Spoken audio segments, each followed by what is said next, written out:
नमस्कार दर्शकों, आज हम फिर हाजिर हैं एक नए टॉपिक के साथ आपके सामने। दर्शकों, आपको याद होगा 22 जनवरी 2024 का वो दिन जब अयोध्या में राम मंदिर की पुनर्स्थापना हुई। 22 जनवरी 2024 को प्रधानमंत्री नरेंद्र मोदी ने प्राण प्रतिष्ठा के साथ राम मंदिर का उद्घाटन किया। प्राण प्रतिष्ठा कार्यक्रम में शामिल होने के लिए देश भर के तमाम नेताओं, अभिनेताओं से लेकर सेलिब्रिटीज, संत महंतों को भी आमंत्रित किया गया था। प्राण प्रतिष्ठा कार्यक्रम के बाद पीएम मोदी का भाषण कार्यक्रम हुआ, जिसमें लगभग 8000 लोग उपस्थित हुए। आइए जानते हैं विस्तार से। दर्शकों, अयोध्या में राम लल्ला की प्राण प्रतिष्ठा और राम मंदिर के उद्घाटन को लेकर पूजा अर्चना और अनुष्ठान किया गया था। 22 जनवरी को प्रधानमंत्री नरेंद्र मोदी जी ने राम लल्ला की प्राण प्रतिष्ठा के साथ राम मंदिर का उद्घाटन अपने हाथों से किया।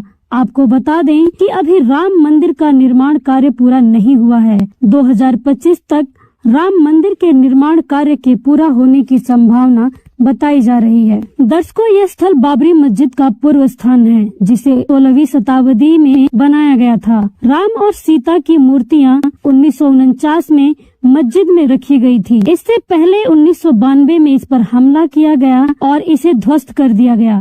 भारत के सर्वोच्च न्यायालय ने विवादित भूमि हिंदुओं को मंदिर निर्माण के लिए देने का फैसला सुनाया, जबकि मुसलमानों को मस्जिद बनाने के लिए कहीं और जमीन देने की बात कही। अदालत ने साक्ष्य के रूप में भारतीय पुरातत्व सर्वेक्षण की एक रिपोर्ट का हवाला दिया, जिसमें ध्वस्त बाबरी मस्जिद के नीचे एक संरचना की उपस्थिति का सुझाव दिया गया था, जो गैर इस्लामिक पाया गया था। दर्शकों, 5 अगस्त 2020 को राम मंदिर के निर्माण की शुरुआत के लिए भूमि पूजन भारत के प्रधानमंत्री नरेंद्र मोदी द्वारा किया गया था। वर्तमान में निर्माणाधीन मंदिर की देखरेख श्री राम जन्मभूमि तीर्थ क्षेत्र ट्रस्ट द्वारा की जा रही है। 22 जनवरी 2024 को श्री नरेंद्र मोदी जी ने इस आयोजन के अनुष्ठानों के मुख्य यजमान के रूप में कार्य किया और राम लला की प्राण प्रतिष्ठा की। राम मंदिर के उद्घाटन को लेकर अयोध्या नगरी में हर्षोल्लास का माहौल बना हुआ था। पूरी नगरी में दीप प्रज्वलित किए जा रहे थे तथा सड़कों और गलियारों में केसरिया रंग के झंडे लहरा रहे थे। अयोध्या में बनने वाले राम मंदिर के उद्घाटन और प्राण प्रतिष्ठा कार्यक्रम को लेकर प्रशासन पूरी तरह से मुस्तैद थी। श्री राम जन्मभूमि तीर्थ क्षेत्र ट्रस्ट ने बताया है कि सोमवार 22 जनवरी को प्राण प्रतिष्ठा के लिए न्यूनतम विधि अनुष्ठान रखे गए। राम लल्ला की प्राण प्रतिष्ठा की विधि दोपहर 12:20 पर शुरू हुई और 1 बजे पूरी हुई।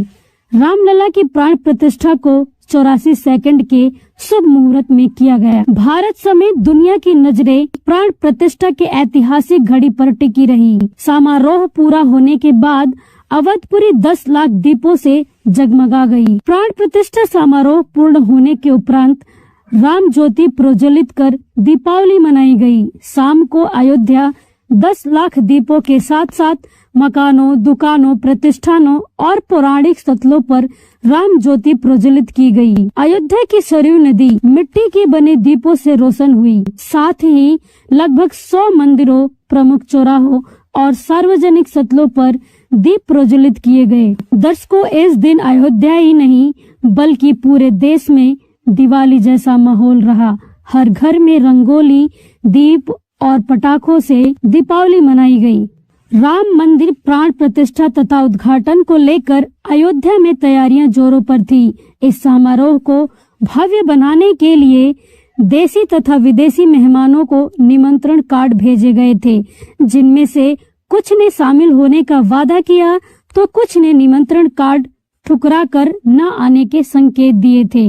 इस कार्यक्रम में नेता, अभिनेता, सेलिब्रिटीज तथा संत महंत सहित देशी विदेशी मेहमान शामिल हुए थे। कांग्रेस के अध्यक्ष और राज्यसभा में नेता प्रतिपक्ष मल्लिकार्जुन खड़गे के साथ साथ शीर्ष कांग्रेस नेत्री सोनिया गांधी को भी राम मंदिर आने का न्योता दिया गया था। हालांकि दोनों ने ही इस समारोह को राजनीतिक रंग देने का बहाना देकर इस समारोह में नहीं जाने का फैसला लिया था।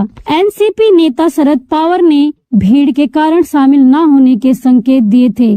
साथ ही Bengal CM Mamata Banerjee, Bihar CM Nitish Kumar, CPIM नेता वृंदा करात लालू प्रसाद यादव ने न्योते को ठुकरा दिया था। दिल्ली सीएम अरविंद केजरीवाल ने सह परिवार सहित जाने की इच्छा जताई थी। इस प्राण प्रतिष्ठा कार्यक्रम में हिंदू धर्म के शंकराचार्यों के शामिल न होने की खबर आने के कारण भी माहौल गरमाया हुआ था। चारों शंकराचार्यों ने प्राण प्रतिष्ठा समारोह में शामिल न होने के कारण यह बताया कि मंदिर अभी अधूरा है और अधूरे मंदिर में प्राण प्रतिष्ठा ठीक नहीं। अधूरे मंदिर में प्राण प्रतिष्ठा के लिए शास्त्रों में मना किया गया है। दर्शकों, राम मंदिर के उद्घाटन के साथ साथ एक शब्द बार बार सुनने में आ रहा था, वो था रामलला की प्राण प्रतिष्ठा। रामलला की प्राण प्रतिष्ठा। तो आइए जानते हैं क्या होती है रामलला की प्राण प्रतिष्ठा। दर्शकों, हिंदू धर्म में प्राण प्रतिष्ठा लोक वेद के अनुसार एक परंपरा है। प्राण प्रतिष्ठा का शाब्दिक अर्थ इस प्रकार है। प्राण का अर्थ जीवन होता है और प्रतिष्ठा का अर्थ स्थापना होता है, अर्थात प्राण शक्ति की स्थापना या अपने इष्ट को जीवित स्थापित करना। बुद्धिजीवी समाज को विचार करना चाहिए कि जिस ईश्वर ने हमें प्राण दिए हैं, हमें बनाया है, हम उस ईश्वर को प्राण कैसे दे सकते हैं? फिर हम में और ईश्वर में क्या अंतर रह जाएगा? इस प्रकार की साधना का किसी भी धर्म ग्रंथ में वर्णन नहीं है, इसलिए इसे शास्त्र अनुकूल साधना की श्रेणी में नहीं माना जा सकता। बुद्धिमान समाज को सदग्रंथों को खोलकर उनमें देखना चाहिए कि वह मनमानी साधना करके बहुत बड़ी भूल तो नहीं कर रहा है। दर्शकों, राम वास्तव में परमात्मा को कहा जाता है।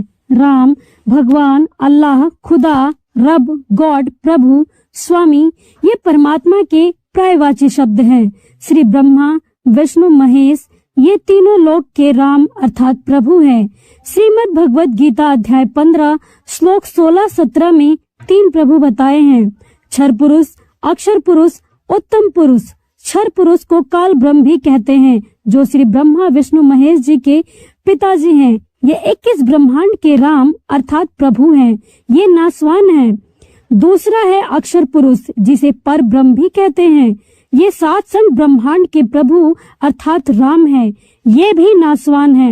इन दोनों से सर्वश्रेष्ठ प्रभु अन्य है, जो असंख्य ब्रह्मांड के प्रभु अर्थात राम है, जो तीनों लोकों में प्रवेश करके सबका धारण पोषण करते हैं, जिसे आदि राम भी कहते हैं। उनके बारे में गीता अध्याय 2 श्लोक 17 में कहा है कि अविनाशी तो उसको जान जिसे मारने में कोई सक्षम नहीं है। संत रामपाल जी महाराज ने अपने सत्संगों में प्रमाणित करके बताया है कि आदि राम अविनाशी राम अर्थात अविनाशी परमात्मा कबीर जी हैं, जिन्होंने सारी सृष्टि की रचना की है।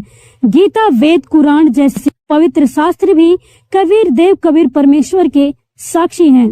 राम नाम यानी तत्वदर्शी संत पूर्ण गुरु से दीक्षा लेकर भक्ति करना, इसे ही राम नाम लेना कहते हैं। परमात्मा कबीर साहिब जी ने कहा है कि राम नाम निजसार है, राम नाम निजमूल, राम नाम सौदा करो, राम नाम न भूल। अर्थात मनुष्य जन्म भक्ति के लिए मिलता है और भक्ति ही इसका असली उद्देश्य है।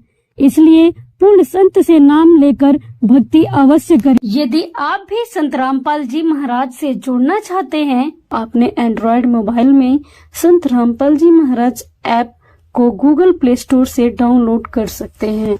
आप आध्यात्मिक ज्ञान की जानकारी के लिए संत रामपाल जी महाराज यूट्यूब चैनल भी सर्च कर देख सकते हैं। संत रामपाल जी महाराज द्वारा लिखित पुस्तक ज्ञान गंगा, जीने की राह तथा गीता तेरा ज्ञान अमृत पुस्तक निःशुल्क ऑर्डर करने के लिए आप हमें अपना पूरा पता दिए गए नंबरों पर भेज सकते हैं। इसके अलावा किसी भी प्रश्न का उत्तर जानने के लिए आप हमें कमेंट बॉक्स में कमेंट करके पूछ सकते हैं। आपको हमारी यह वीडियो कैसी लगी कमेंट करके जरूर बताएं। यदि आपको हमारी वीडियो पसंद आई हो तो लाइक करें और अपने दोस्तों के साथ शेयर करें। साथ ही यदि आप हमारे चैनल पर पहली बार आए हैं तो हमारे चैनल को सब्सक्राइब करना ना भूलें। हमारी वीडियो से रिलेटेड यदि आपका कोई सुझाव हो तो अपना सुझाव हमें